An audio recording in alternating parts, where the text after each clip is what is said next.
Let's start with our next eighth technical session. The session is titled Why Russia Matters. It's chaired by Professor Preeti Das. She is a professor and chairperson for the Center for Russian and Inner Asian Studies, SIS, JNU. Yeah. Her areas of interest are ethno-religious and cultural studies. She specializes in ethnicity and religion in Russia. She has also been awarded Joe Monet Project Strengthening and Promoting EU Studies Across India, co-founded by the European Union in 2020. Ma'am, thank you. Thank you. Good afternoon, everyone, and sincere apologies for the bad throat, but I hope it's just few sentences, few minutes I'll have to speak, so you will all tolerate with me. So, welcome to Why Russia Matters.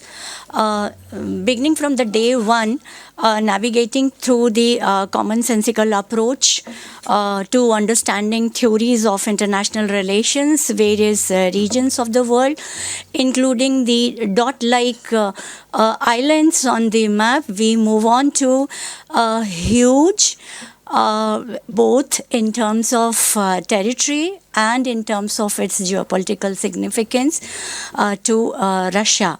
And Russia, we've known through its literature and culture, because Russian literature was never completely isolated from the politics. I can mention here, recall what Solzhenitsyn has mentioned, that the policymakers and the political leaders should learn from the teachings of Russian literary writings. In fact, Putin is very a big admirer of Dostoevsky also. But what Dostoevsky would have thought or commented, considering what is happening today, because in his letter, much before the classical Eurasianism, he had mentioned in context of Russo-Turkey war that Russia is an important country and it has to exert its influence, but not in terms of war, but in terms of peace building ambassador, carrying forward the humanities and the values. But Dostoevsky is the one who was actually the first Russian literary writer who was banned in the University of Milano in the month of beginning of March, immediately after the breakup of this special military operation. So the teaching Dostoevsky was banned in the University of Milano. I'm not sure whether it is continuing to be banned or not. That I believe we'll have to check. But then that was the time. So, so the point is, within Russia, there existed an alternative approach to understanding the power and how it is connected today in terms of what is happening today, and especially that civilizational approach of Eurasianism that we leave on to the two panelists to discuss. We have very relevant topics that are going to be discussed today in the present session. One is on the why Eurasia matters, and the Ukraine war. So one may contest that whether that alternative approach that existed is still relevant. It is or it is something which is different. So I'll just not speak much. Then I just pass it on to the Professor Archana Upadhyay. I would request the panelists to stick to preferably for 15 minutes or maximum 20 minutes. Yeah, you can take, so that we have enough time for the discussion. Thank you. Over to you. Yeah.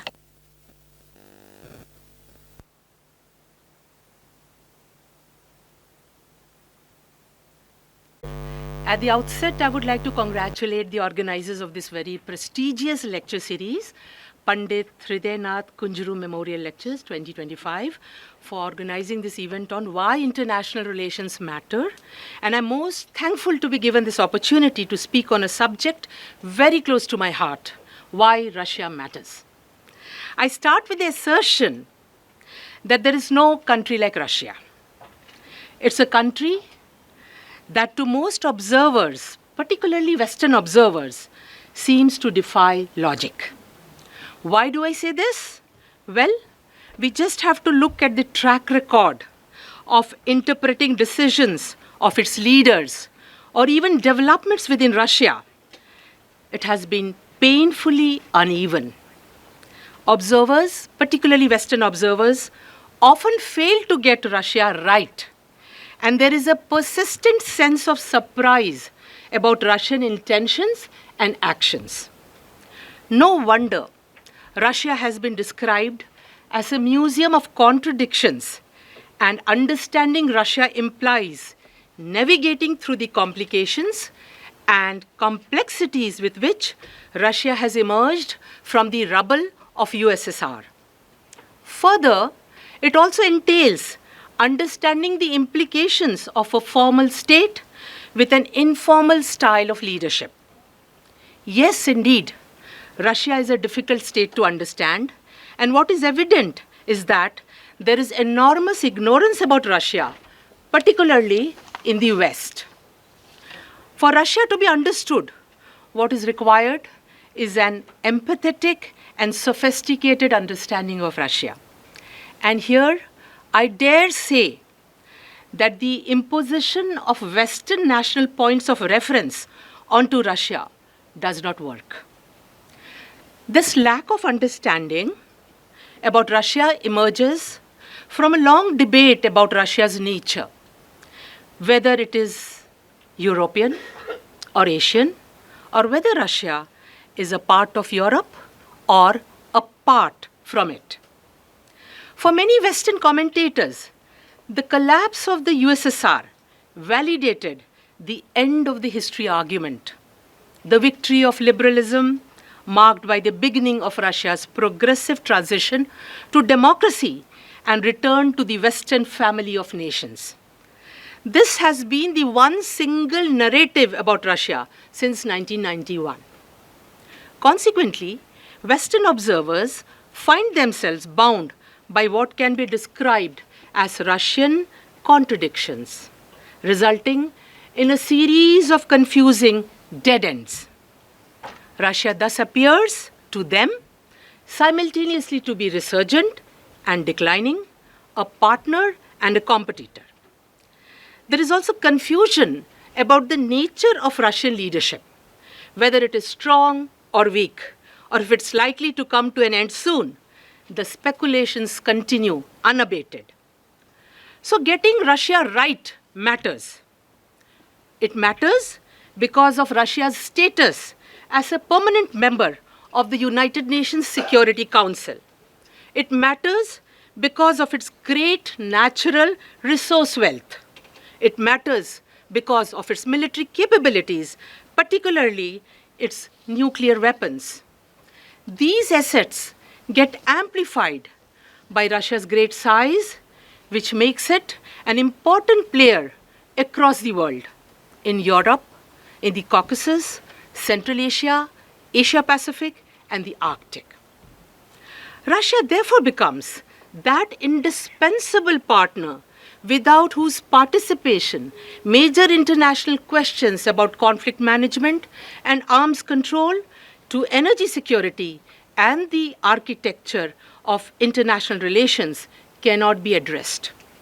More so, the West and Russia face many common problems and questions, from international terrorism to conflict resolution and to the spread of weapons of mass destruction. So, the one-eyed strategic outlook that only addresses the distant future, I dare say, the unpredictable distant future, will not work for Russia. If strategy has to be understood as a dialogue with the current context and the immediate future, then Russia should matter given the scale of its assets and the explicit intentions of its leadership. This is all the more true for the EU and NATO and many of the member states and many of their member states, given that they neighbor Russia. So Russia matters whether it is a partner or even a competitor, or for that matter, even an adversary.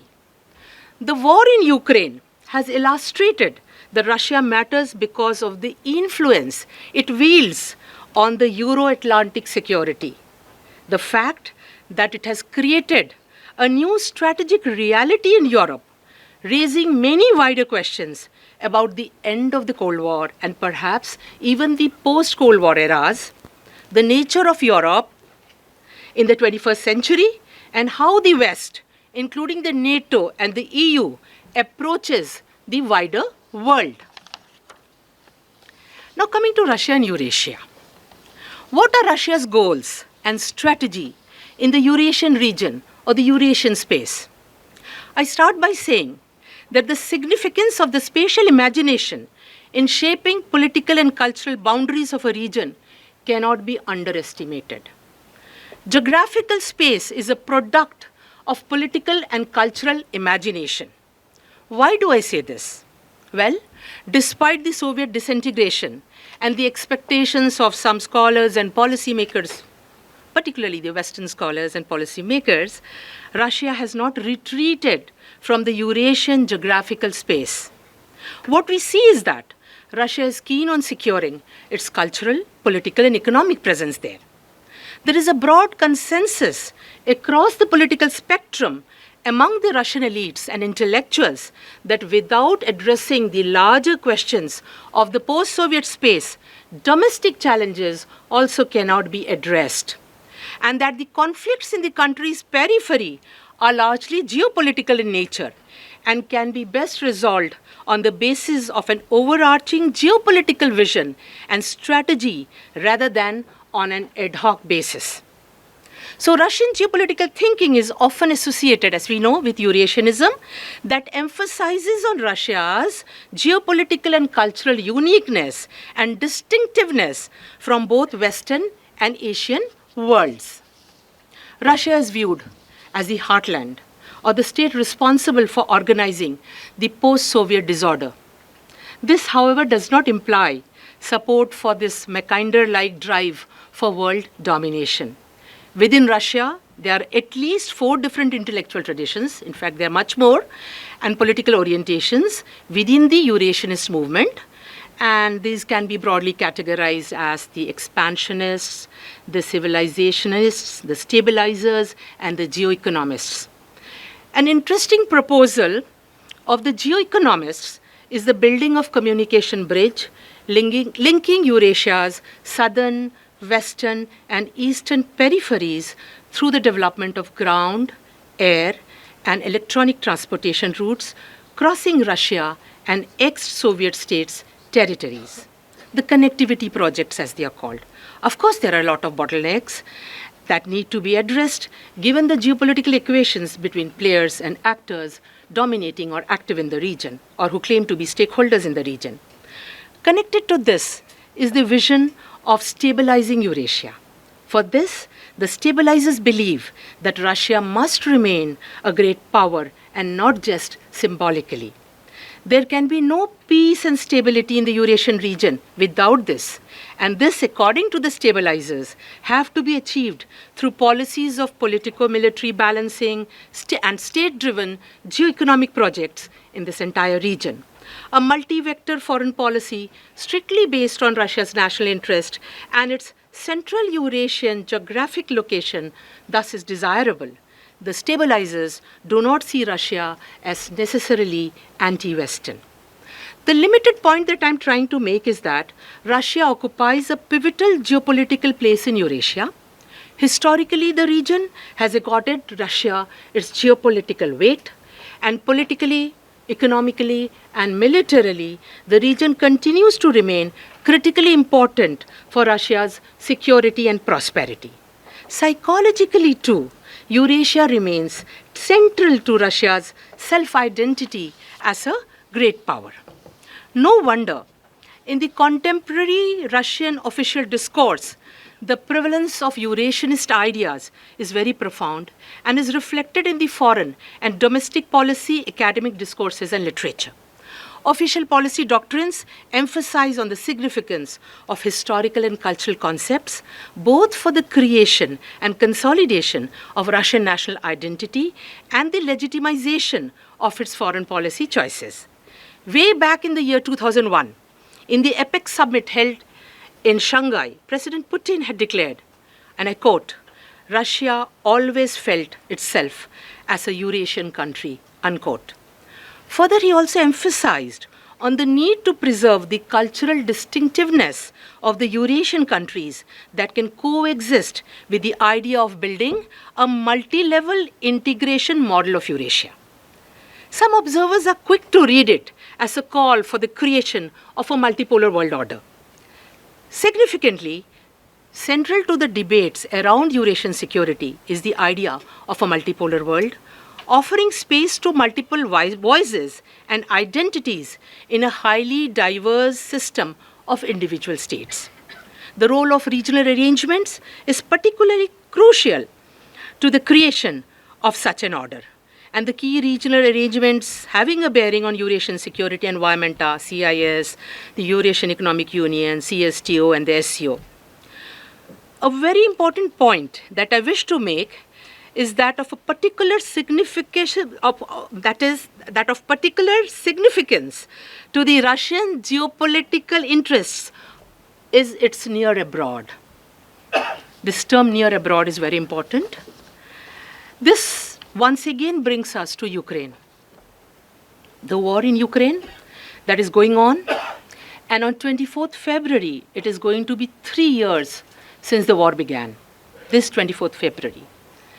This war should be understood as the outcome, in fact, this war should not be understood as the outcome of Putin-related causes. This is exactly how most people, especially in the West, would want to see the war. The reckless personality of President Putin, the KGB mindset, the Cold War mentality, belief in imperial ambitions, etc., etc. This war should be understood as a response to the stark reality of great power politics. Russia's behavior has to be understood as a response to the existing geopolitical realities, along with the opportunities and constraints it offers. Multiple rounds of NATO expansion, confirming the encirclement of Russia, using Ukraine as a pretext, has to be taken note of. The geographical imperatives of Russia's behavior that followed was all too evident. Statements of the likes of Hillary Clinton and Condoleezza Rice over a period of time about the incorporation of Ukraine into NATO being a part of a proxy against Russia did not in any way help to ease the situation. So while Russia, or for that matter, Russian president, may have got some things wrong in regard to the war, or in regard to the war in Ukraine, strategically Russia has been right on several counts. And I mean in the geopolitical sense. I'm not talking in humanitarian or normative sense. So what are these? First, constraints of Western support for Ukraine. The limits of the West's support for Ukraine is crystal clear. The US and the NATO will not fight and die for Ukraine. Number two, the willingness of Russia's non-Western partners to strengthen cooperation with Russia despite the war in Ukraine. China, Vietnam, an economic heavyweight in ASEAN. In fact, Putin was welcomed in Hanoi in June 2024, and the Vietnamese president, Tu Lam, lauded Putin's role in promoting, and I quote, peace, stability, and development in the Asia-Pacific region and the world, unquote. India, our Prime Minister, visited Russia in July last year and thanked, and I quote, dear friend Putin for his commitment to the Russia-India relationship, unquote. So Russia's isolation is a myth. The world majority, as Russia would like to describe, as its partners, are doing business with Russia. The framing of the conflict as Russia versus the rest or Russia versus the civilized world does not have many takers, at least not in our part of the world. The third point, the limited effectiveness of sanctions against Russia. Now, Western sanctions have not hurt Russia enough to undermine President Putin's grip on power. Russia's major non-Western partners have blunted the impact of Western sanctions. No economic or political crisis appears to be imminent in Russia in the near future. The stability of Putin's regime is not threatened. In January 2024, the IMF had predicted a strong economic growth in Russia despite sanctions, suggesting that Russia might have the resources to continue with this long war of attrition. Now, coming to the conclusion, I conclude by saying that Russia will continue pursuing regional dominance as long as its capabilities and strategic alignments remain. The war in Ukraine is the most intense manifestation of post-Soviet Russia's attempt to roll back what it views as the expansion of the West. Russia's behavior can be read, understood, or interpreted as a strategy driven by geopolitical power balancing vis-a-vis the West. The West needs to evolve a more prudent strategy towards Russia, going beyond the simplistic binary between appeasement and defeating Russia. Creating spaces for cooperation where interests do not directly clash is a prudent strategy for sure. This strategy may perhaps incentivize Russia to reconsider its hard balancing against the West, including the consolidation of the China-Russia alignment. Regarding Ukraine, the Western openness to negotiations over Ukraine's neutrality status could perhaps alleviate the conflict. Will it happen? Let us wait and watch. Saudi Arabia has just hosted a meeting in Riyadh to find a way to end the Ukraine war. Both the US and Russia have made the right noises, and I quote, to explore new partnerships in geopolitics and in business, to make most of the extraordinary opportunities that exist should the war come to an acceptable end, unquote. And a Trump and Putin summit is very much in the realm of possibilities. So interesting times lie ahead. And yes, Russia matters. Certainly it matters in a big way. Thank you.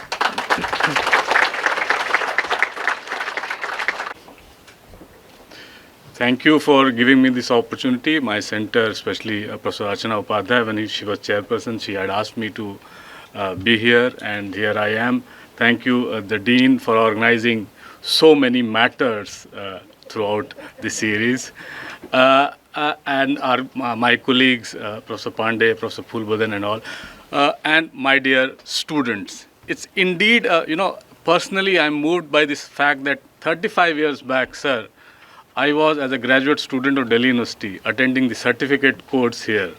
And now here I am, I'm so old. So you can understand that. And the fact that this was the first experience of JNU to many of us, three students, three of my friends, who actually came here and got the certificate. And we were overwhelmed by the debate and discussion that then used to happen. And now the things as they stand today, we are actually discussing why Russia matters, right? Now, why Russia shouldn't matter should have been the question. There is no movement in Russia called Make Russia Great Again, right? So we are talking about make India great again, make America great again, make Europe relevant again. So here we will also talk about how Russia matters today in the sense that it has challenged the hegemony of the United States, the center which is organizing this discussion. And also why this should keep mattering again and again if there is a term called matter. Now a quick rapid fire kind of answer why Russia matters. I mean, because this is a prefix that I have done. Russia is big, we have 10 time zones in the Russian mainland. If you add one in Kaliningrad, it becomes 11, right? Russia is rich. Russia's, it's the 12th largest market in the world. The average taxes that Russians pay is around 8 to 10%. We have 30% of income tax that we pay, 18% of GST. They have only 8% premium tax. Russia's population has stabilized and over the period will dwindle. So they have a great manufacturing base in the sense that the local consumption is met there only. It has a large export base of fuel, energy, and things like that. And above all, there is no real crisis of housing which is there in many developing countries, developed countries, especially the Western countries. Third, Russia sits over large hydrocarbon reserves. I call Russia a democratic Saudi Arabia, right? Because the power that it wields, definitely Russia will matter and will keep mattering again and again. Russia is the third largest producer of oil and gas today. Russia sits over 25% of known gas reserves. Russia sits over 20% of known oil reserves. Apart from these, the two other things is Russia is a veto wielding power, and Russia has the largest active nuclear stockpiles in the world. But this was just sort of a rapid fire. The title of my paper is, presentation is Russia-Ukraine War, an attempt to maintain US global hegemony. And when I mean hegemony, it's not in the strict, socialist or Marxist sense. I have tried to understand it in a way of soft power, which was obviously developed by Joseph Nye Jr., which has the same pattern as Gramscian through the point of intersection. Now, what I mean by this is that soft power is actually hegemony, which is being talked about.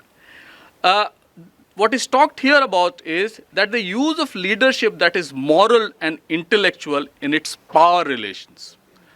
The generations of class awareness through organic intellectuals, which is soft power, is termed global awareness, and actors who play a role are the state and NGOs that penetrate in the formation of new knowledge in the society. The use of civil society as an object of power and not vice versa using state power, right? The consolidation of power, the term used by Gramsci in his book in his writing War of Position, through education, culture, political values, and foreign policy. So what hegemony here is meant for me, in my understanding, is that through soft power techniques, Russia has developed a sort of challenge to the prevailing hegemony that has prevailed, throughout 100 years. If you see, start of 1919 was when the Western domination actually started taking shape. Since then on till date, it's the Western hegemony over the entire world which has dominated the space. Even prior to that, the colonial powers, but the hegemony in the strict, nice sense or even Cox's sense would be understanding how Russia continues to be relevant and a challenger of Western hegemony. Now, Russia, the immediate reference, if we talk about Russia, is the Russia-Ukraine war. Though even US, Marco Rubio, yesterday toned down his terminology by saying it's a conflict and not a war, right? So they are also giving it a rethinking. Russia-Ukraine would soon enter its fourth year of war in another 4 days. And there seems to be no end of war on the horizon. The maximalist position both these states have taken, Russia and Ukraine, aided by the Western states, are not ready to budge an inch. And the way Zelensky moves out in the world, traveling from Dubai to Turkey and probably to Saudi Arabia, he actually is the main proponent of the war in the sense that I'm not blaming Ukraine for the war. The realist understanding is that Ukraine needs a statesman rather than a politician or a stand-up comedian, which Mr. Zelensky is. But Russia has overrun a sovereign territory, which also is bad. We all say that it's 21st century, no overrunning of boundaries should have happened.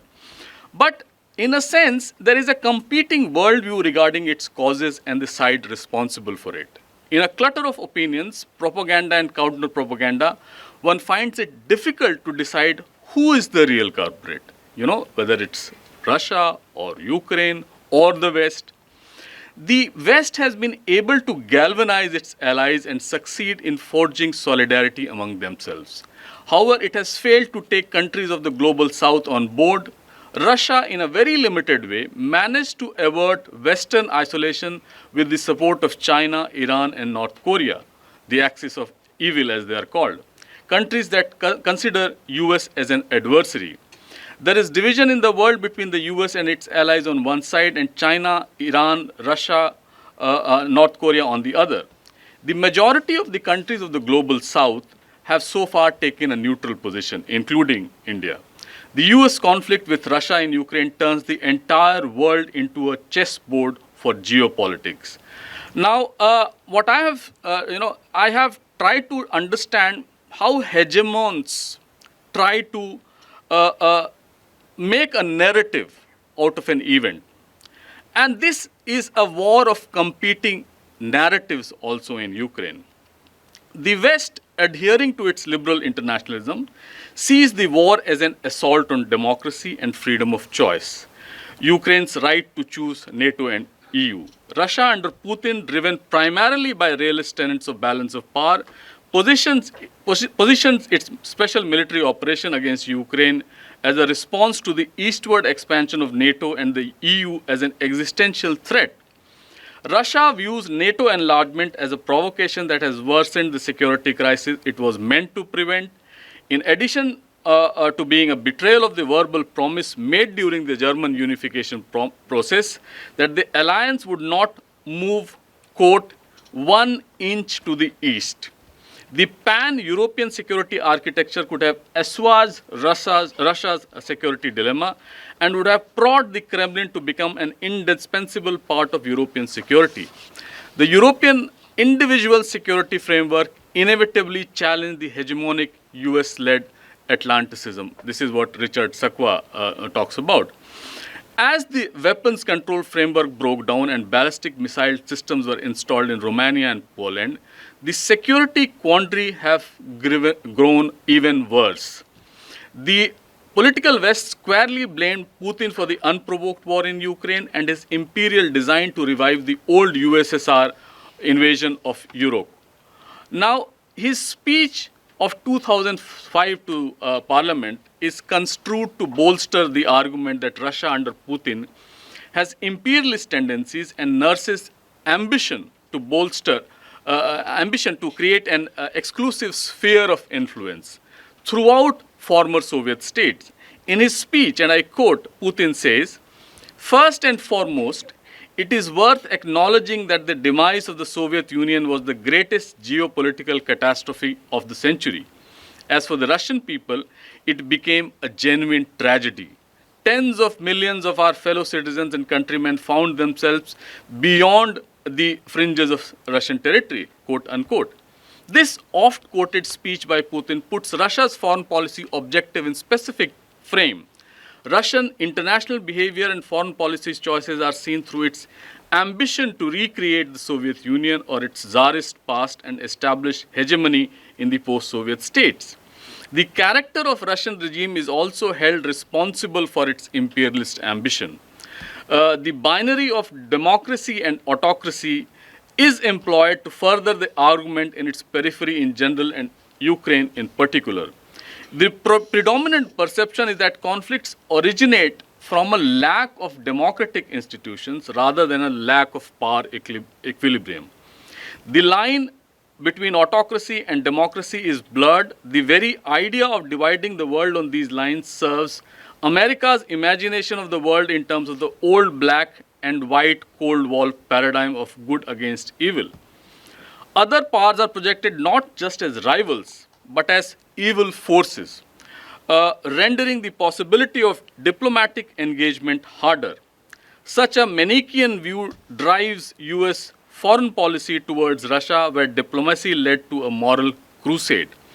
This portrayal of the Ukraine conflict as between democracy and autocracy has few takers and is considered self-serving in large part of the global south. Putin invaded Ukraine to stoke nationalist fervor, to strengthen his position domestically, and to deflect people's attention from his ironclad rule. That's the Western perception. A causality of autocratic rule and tendency to use brute force in foreign policy approaches is used to buttress the argument. In the Western narrative, Russia is waging a hybrid warfare to undermine democracy and the rule of law. The reintegration of Crimea, yes, we at the center are very specific about using this term, reintegration of Crimea in 2014, and the invasion of Ukraine in February 2022 are the manifestations of Russia's autocratic regime, its imperial design and hostility towards the democratic governance. Interestingly, Putin as an individual entity himself is held responsible for the invasion of Ukraine.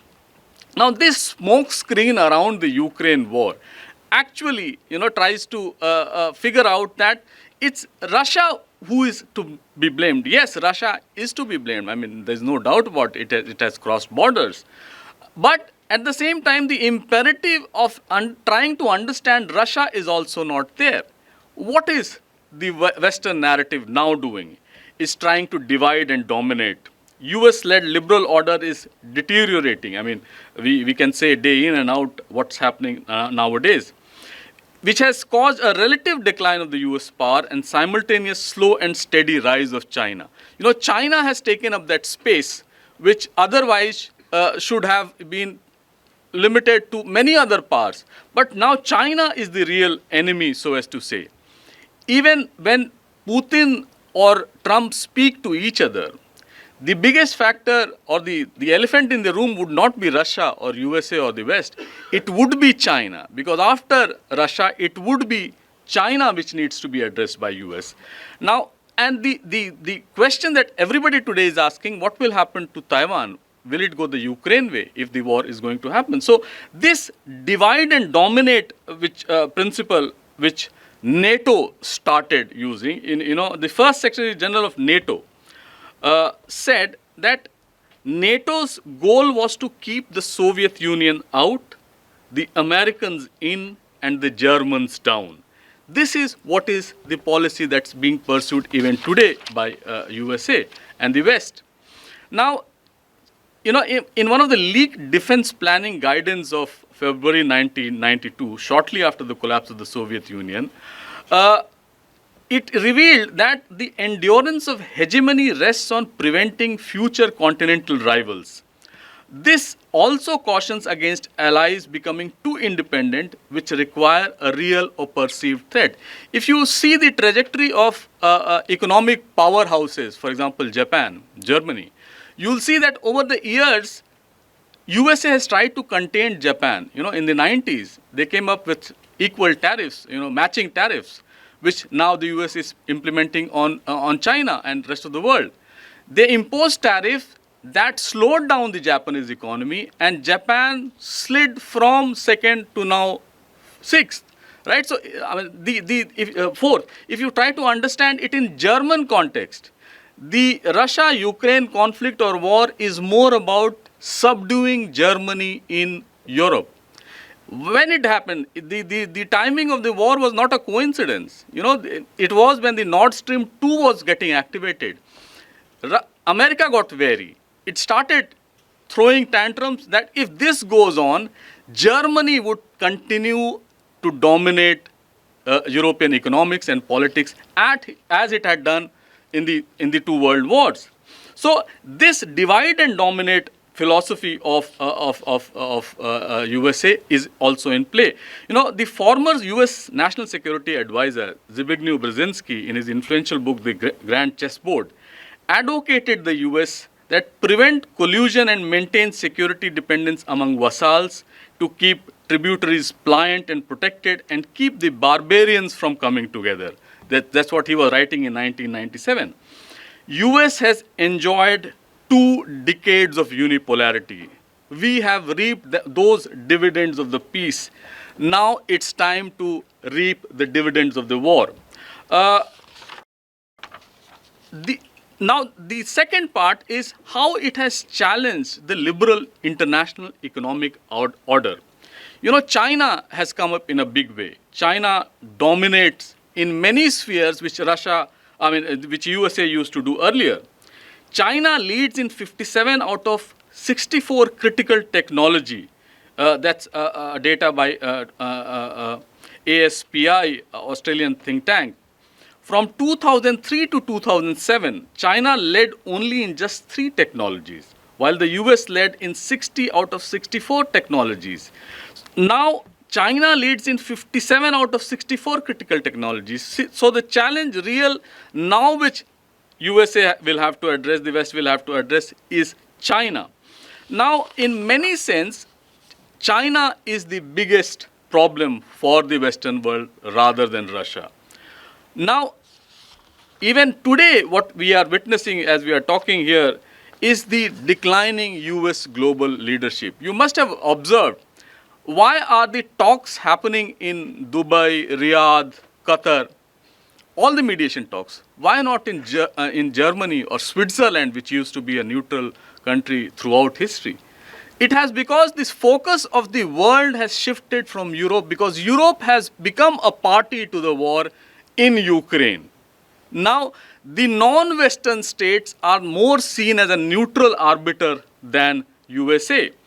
The world is divided over Ukraine between the political West and the emerging nexus of states opposed to the US. To conclude, finally, other than the US desperate attempt to maintain its post-Cold War hegemony in the face of its declining economic and political power and the meteoric rise of China as peer competitor, both economically and militarily, the proximate cause of Russia-Ukraine war in the first place is the failure to create an enduring and inclusive structure of European security. Secondly, the post-Cold War international liberal order is based on an exclusive alliance of liberal capitalist countries that are linked in close economic and political spheres. There is a clear-cut division of labor in this international economic setup where European countries are dependent on the US for trade and investment. This probably, and Trump would accelerate the hegemonic intentions of USA. I read it somewhere that there is something called a bear hug. Russia is known for its bear. They give a bear hug, but remember, those bears also have claws with them. The moment you antagonize them, you are at your own peril. Thank you. Just one line that we at the Center for Russian and Central Asian understood by the West. So thank you, both the presentations excellent. Now I just open the floor for the question answers because hardly any time left for the questions and answers. Yeah.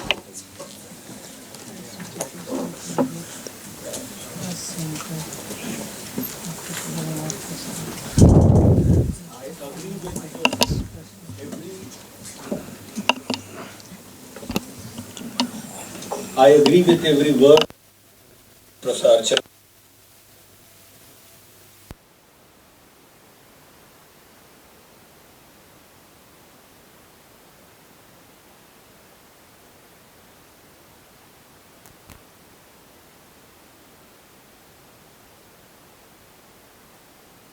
Many more reasons. I understand there was constraint of time. The time they couldn't have spoken more than what they did. But still, Russia is also important because it has been seen as an alternative in the last 1 or 2 centuries. Dr. Amitabh Singh talked about Chinese leadership in science and technology. I can only remind that it was not very long ago, whether it is the periodic table, Mendeleev's periodic table, Russia's, the last element on the periodic table, 118 atomic number, Ognasen, is also a synthetic material, but it's also Russian. Incidentally, it was produced by a joint collaboration between US and Russia in 1990. Russia is also important because it presented to human civilization an alternative model of organizing, socio-economic model, that was socialism. In the post-Soviet period also, Russia has consistently emphasized that each and every country has a right to follow its own economic and political model. There can be no universal US, UK imposed democracy or anything. Russia is important to us Indians also because it's a very diverse country like India. Putin, during his first visit to India in 2000, emphasized this point, saying that India and Russia are the two most diverse countries, and Russia can learn something from India's experience in managing diversity. Incidentally, Russia recognizes 4 religions as traditional religions of Russia, which includes Orthodox Christianity, Islam, Buddhism, and Judaism. There are many other reasons why one should study Russia. Professor Mattu. Yeah, thank you. These are absolutely fantastic presentations, both by Professor Upadhyay and Dr. Amitabh Singh, complemented by what Professor Pandey said. You know, one of the, I think not the drawbacks or one of the ways in which the West has overwhelmed us is that we don't get enough exposure to what is Russian literature, what is Russian music, contemporary. I mean, at one stage you recognize that the greatest novels were by Dostoevsky, Tolstoy, even the Cold War period, even though the West privileged writers like Pasternak and Solzhenitsyn, but at least we got a flavor. Music, from Tchaikovsky to the Russian ballet, everything. That sense of what is happening within Russia today doesn't come out as robustly as even in the past, when at least you had the People's Publishing House and Soviet Land and Soviet Post used to come out and tell us what's happening in Russia, even if it was an exaggerated version.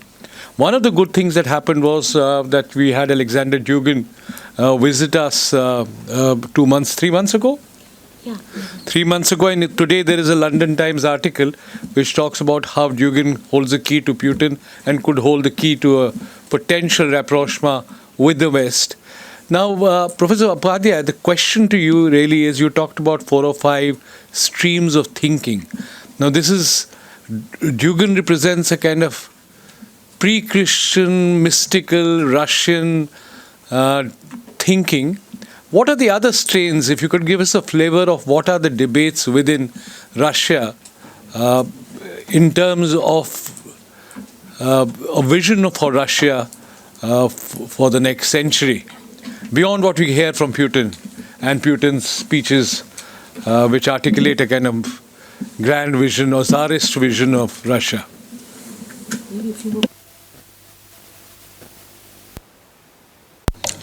Please introduce yourself. My name is Ariman Bhavan. I have multiple questions, but I'll be limiting myself to just 2. Number 1, how sustainable is Russia's current pivot towards Asia in light of the potential rapprochement? Because multiple questions are being raised regarding the depth and reciprocity of its engagements with India and China, and Russian-Indian ties, which actually risk irrelevance with this potential rapprochement. And number 2, how will Russia's energy policy evolve with respect to 2 particular aspects? Number 1, Arctic energy exploration, where it currently needs foreign investment and foreign technology to explore those energy resources. And number 2, with respect to the United States, which as a previous faculty, as the faculty on a previous seminar said, is also interested in becoming a potential energy empire. Thank you. Professor Varun Sari. Thank you very much, Chair, and 2 wonderful presentations. I have a question for either of the colleagues. See, if you were to sort of try to summarize the whole Soviet implosion, I mean, it's external pressure, internal fragility. If you had to really sum it up in a single sentence, that's what it would be. There was external pressure, but a lot of states face external pressure. The point was internal fragility. Nuclear weapons, which you both talked about, what nuclear weapons do is give a state security in perpetuity. But it doesn't guarantee what's going to happen internally. Those are a completely different set of dynamics. Socio-political, socio-cultural, historical, ideological, whatever, So, and in fact, it's really interesting that China, if you were to just take it since you both mentioned China, is that China was different. China had sort of an external accommodation and internal cohesion, and which is one reason why sort of the Chinese story and the Chinese trajectory has been so different from the Soviet trajectory.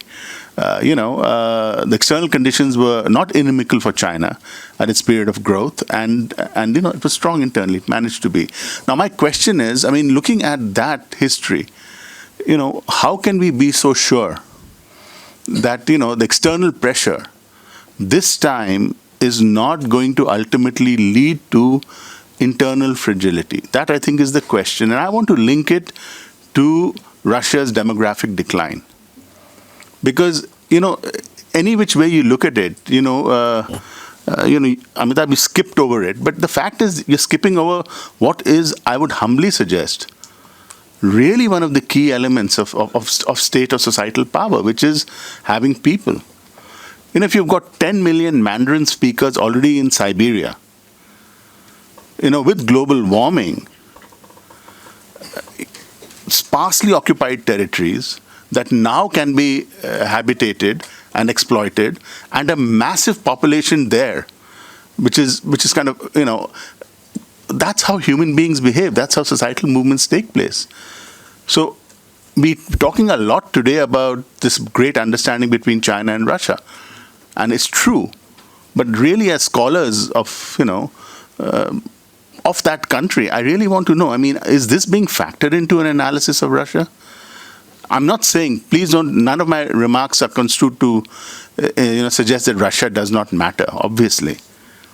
But, if you look into the future, how do either of you or both of you, do my comments make any sense at all to you? Let me put it that way. Dr. Nalin, anybody? Yes. Yeah. Hello. We'll take few questions, yeah. Hello, I am Harsh, master student from SIS. My question is that to what extent has the CSTO, the Collective Security Treaty Organization, been effective in addressing security challenge in Eurasia amid the Russia-Ukraine conflict? And the second one, to what extent new Eurasianism has been successful in terms of Eurasian Economic Union, because the number of, when we talk about the figures and numbers, it is much back behind the European Union. So what is going to be a future of new Eurasianism? We take one more question, yeah. Next round. We come on to the next round then. I am Vishwajit Das, PhD second year in Center for West Asian Studies. I have two questions. First question, what is the diplomatic tool for Russia except for oil and natural gas? Second question, in 1998, when Hugo Gerder initiated some economic reforms in Russia, Russia hit a financial crisis in 1998. So what is going wrong in Russian financial system at this time? So, yeah, we take Archana. When we talk about Eurasia, it is a meta-geographic continent, very broadly speaking. It is understood, that is Asia and Europe. And then it has particularly two very, very prominent dimensions, that is a geographical and ideological. And it has always been a very powerful idea, at least for the last 100 years or so or more in Russia. And it has emerged and re-emerged at different stages in history. And today, in today's Russia, it remains central to any global geostrategic calculations that Russia may have. But it has to be remembered that most major Eurasian actors in the Eurasian geopolitical landscape have their own understanding and vision of the region. This is something which needs to be factored in if the idea of Eurasia has to continue to have traction. And this precisely is what, when, many observers have pointed out, when President Putin or even others before him, they floated the idea of a multipolar world. The idea is to accommodate diversity in the power equations within the Eurasian geopolitical landscape. And it is in this context that the Russian project of Greater Eurasian Partnership assumes, some kind of a relevance. The idea is to spread, but to include and to create spaces for everyone, or to the extent possible. How far the idea has gone? Of course, this war was a major disruption.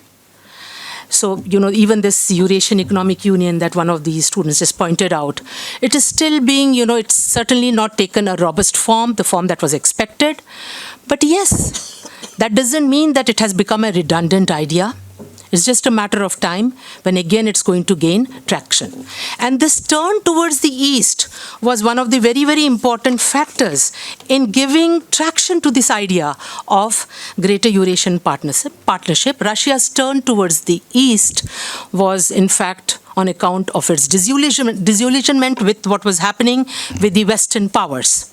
And of course, Ukraine and a host of other factors have contributed towards this alienation towards the West, and Russia's hope and desire that perhaps it can consolidate its power with these ideas of Eurasia, Greater Eurasian Partnership, as we understand it. Anything you have to add, Amitav? I just want to address Professor Varun Khan. Yes.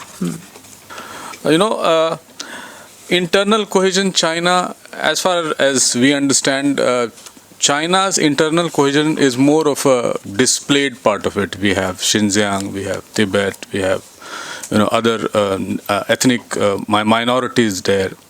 And this was true with USSR also. Unless and until that glasnost and perestroika happened, we tend to see USSR as a cohesive whole.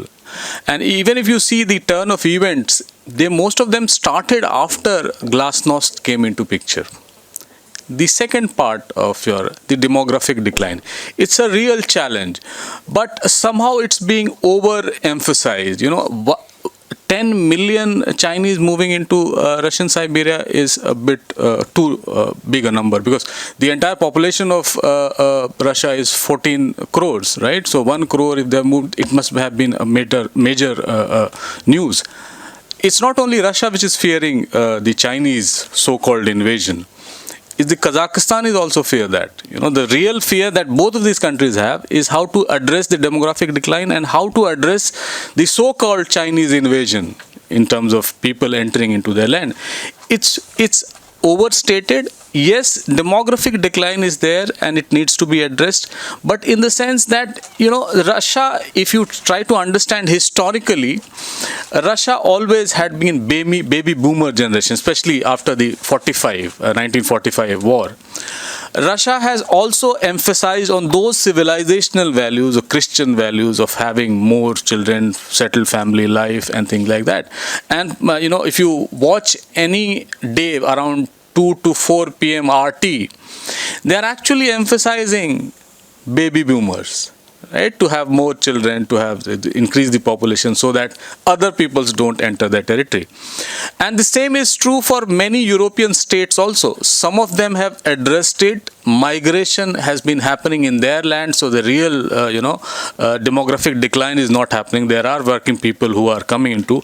Russia has still been a closed society in many ways, not allowing many immigrants, except from Central Asia, to enter their territory. It's a real challenge, needs to be, especially if you notice around COVID. Immediately after COVID, there was a loss of 1 million people, in terms of population. 1 million people declined in their population, largely because of the COVID and other things. And now that has again accentuated because a large working population is being killed and going to the war. It's a problem which needs to be addressed. I mean, which is a common problem throughout this former Soviet space also. I have a feeling that somehow the problem is real and a big problem. The problem is real and a big problem, and somehow the Russian state, at least publicly, has been in denial. Although important steps have been introduced to incentivize, couples to have more children, large families, the church has also been roped in. And as Amitav pointed, there are a lot of shows and programs which actually encourage this idea or popularize this idea that it's good to have large families and big families. And yes, the Chinese, there is this yellow peril which they say from in the Siberian region through the porous borders, some kind of a sleeping invasion that is happening, which again is being denied, although the number is not as big as what you are saying, which again is being denied so as not to offend Chinese sensibilities. Particularly if you go to the Far East in Russia, it's too visible, the Chinese presence is too visible. But yes, because the kind of isolation, if I can use this word, Russia finds itself in, it doesn't make sense to openly talk about issues which the Chinese may not be too comfortable with. Organizers are asking me to sum it up. So Nalin, maybe if it is a very small comment, then only we can. Yes. Post Dugin, along with Dugin, you can see the work of Dmitry Trenin. And the new Eurasian movement, which is a major geopolitical ideology in the Russian geopolitical landscape, you will find they are emphasizing more on the Slavic culture.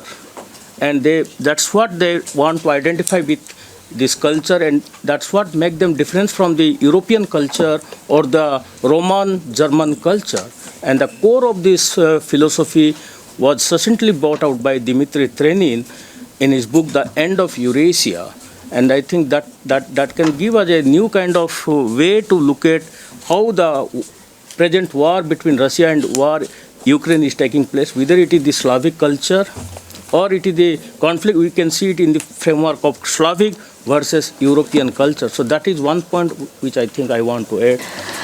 Thank you, Nalin. So we are actually running out of time. In fact, we have crossed 2 minutes beyond that. So thank you, organizers. Thank you both the present panelists for excellent presentations. And here we come to close the session. Thank you.